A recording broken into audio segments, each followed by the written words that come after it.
আপনারা অনেকেই কমেন্ট করে জানতে চেয়েছিলেন নতুন পে স্কেলে পেনশনারদের ভাগ্যে কি আছে। অবশেষে পেনশনারদের জন্য একটি বড় সুখবর পাওয়া গেছে। সরকারি বেতন কমিশনের নতুন সুপারিশে পেনশনভোগীদের জন্য বড় ধরনের পরিবর্তনের প্রস্তাব করা হচ্ছে। আজকের ভিডিওতে আমরা জানব কাদের পেনশন দ্বিগুণ হচ্ছে এবং এই সুবিধা কবে থেকে কার্যকর হতে পারে। বেতন কমিশনের সুপারিশ অনুযায়ী পেনশনের পরিমাণ বাড়ানোর ক্ষেত্রে ৩টি ধাপ প্রস্তাব করা হয়েছে। চলুন উদাহরণের মাধ্যমে বিষয়টি বুঝে নেই। ১. যাদের মাসিক পেনশন ২০,০০০ টাকার কম, তাদের পেনশন ১০০% বা দ্বিগুণ করার সুপারিশ করা হয়েছে। উদাহরণস্বরূপ ধরুন আপনি বর্তমানে মাসে ৮,০০০ টাকা পেনশন পাচ্ছেন। নতুন সুপারিশ কার্যকর হলে আপনার পেনশন ১০০% বেড়ে হবে ১৬,০০০ টাকা। ২. ২০,০০০ থেকে ৪০,০০০ টাকা পর্যন্ত যারা পেনশন পান, তাদের ক্ষেত্রে ৭৫% বৃদ্ধির প্রস্তাব দেওয়া হয়েছে। উদাহরণস্বরূপ ধরুন আপনার বর্তমান মাসিক পেনশন ৩০,০০০ টাকা, ৭৫% বৃদ্ধি পেলে আপনার পেনশনে আরও ২২,৫০০ টাকা যোগ হবে, অর্থাৎ আপনার নতুন পেনশন হবে মোট ৫২,৫০০ টাকা।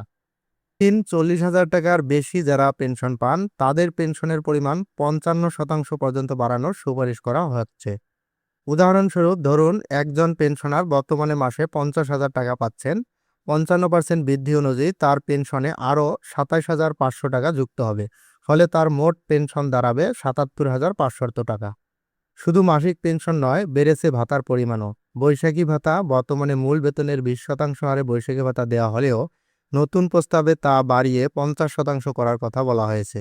চিকিৎসা ও শিক্ষা ভাতা, শিক্ষা ভাতার ক্ষেত্রেও বর্তমানে প্রচলিত হারের চেয়ে ৫০০ টাকা বাড়িয়ে মাসিক ২,০০০ টাকা করার প্রস্তাব এসেছে। এখন প্রশ্ন হলো, এই সুবিধা আপনারা কবে থেকে পাবেন? অর্থ বিভাগের প্রাথমিক খসড়া অনুযায়ী আগামী ২৬-২৭ অর্থ বছরের বাজেট থেকে ৩ ধাপে এই নতুন পে স্কেল ও পেনশনের সুবিধা বাস্তবায়ন শুরু হতে পারে।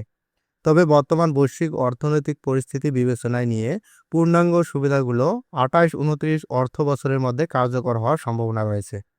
সাবেক অর্থ সচিব জাকির আহমেদ খানের নেতৃত্বাধীন কমিশন এই সুপারিশগুলো জমা দিয়েছেন এবং বর্তমানে মন্ত্রিপরিষদ সচিবের নেতৃত্বে একটি উচ্চ পর্যায় কমিটি এটি পর্যালোচনা করছে।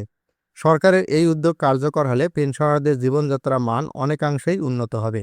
পেনশন সংক্রান্ত আরও কোনো প্রশ্ন থাকলে আপনারা কমেন্টে জানাতে পারেন। পরবর্তী আপডেট পেতে আমাদের সাথেই থাকুন। ধন্যবাদ।